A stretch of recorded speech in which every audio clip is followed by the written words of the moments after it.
Saudara-saudari, seniman Michelangelo ketika menggambarkan kisah penciptaan itu menggambarkan Adam seperti baru bangun dari tidur. Ia sedang berbaring di bumi dan Allah bersama para malaikat melayang di langit, di udara, mengulurkan tangan lalu membangunkan Adam.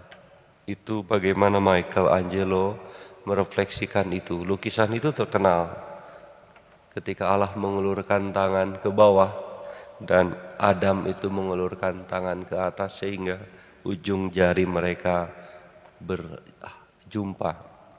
Saudara-saudari, seorang seniman lain, Caravaggio, itu melukis menggambarkan kisah Injil tentang pertobatan Matius. Matius beserta teman-temannya sedang duduk di rumah cukai. Dia sedang duduk menghitung koin, menghitung uang.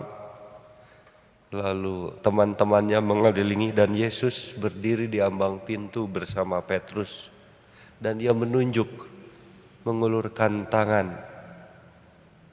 Seperti sedang berkata, "Hai kamu, ikutlah aku." Uluran tangan Yesus itu mirip dengan lukisan Michelangelo ketika Allah membangunkan Adam. Maka sebetulnya pertobatan mengikuti Yesus dalam refleksi Caravaggio adalah bertobat berarti kita menjadi ciptaan baru. Kita menjadi manusia baru.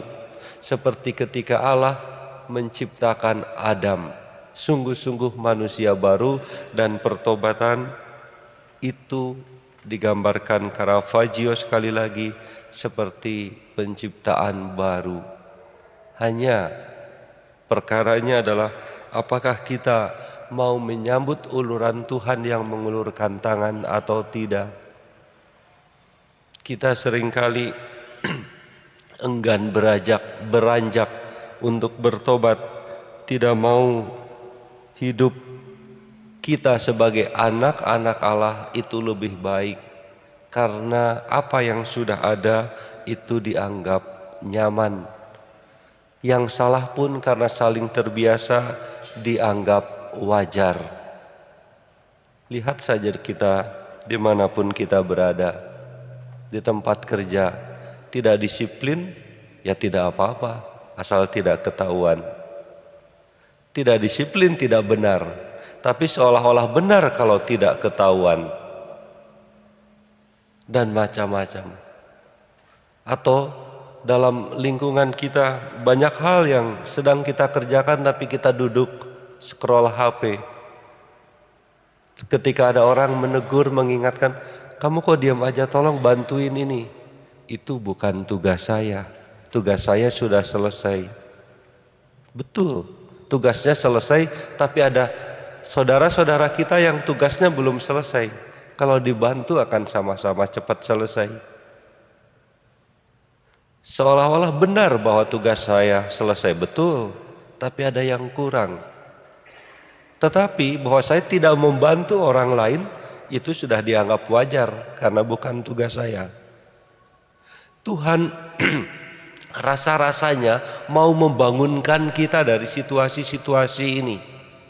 Seperti Allah membangunkan Adam, seperti Yesus berseru kepada Matius, "Kamu ikutlah aku, bangun, jangan duduk terus, bangkit, jalan, bergerak."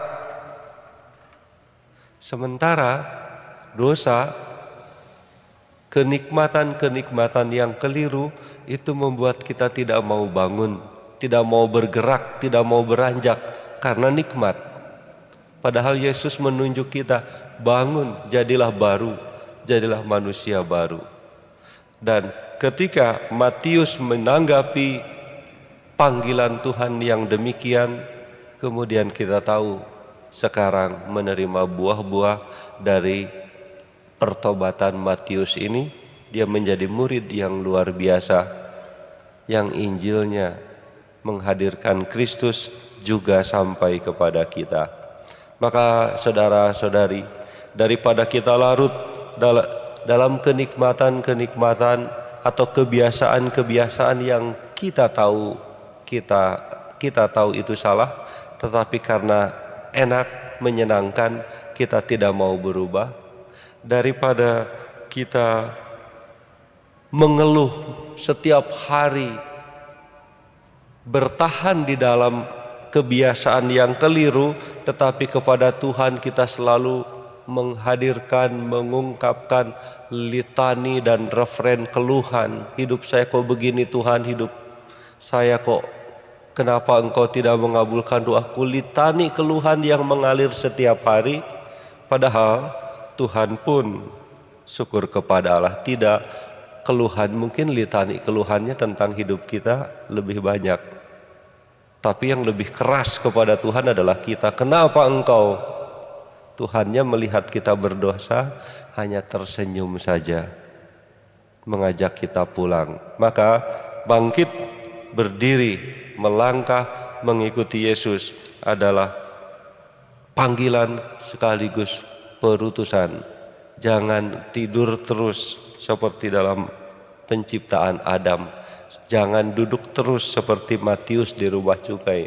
Bangkit, berdiri, melangkah bersama Yesus dan berubah, bukan hanya untuk diri sendiri, tapi perubahan yang berbuah bagi orang lain. Tuhan memberkati.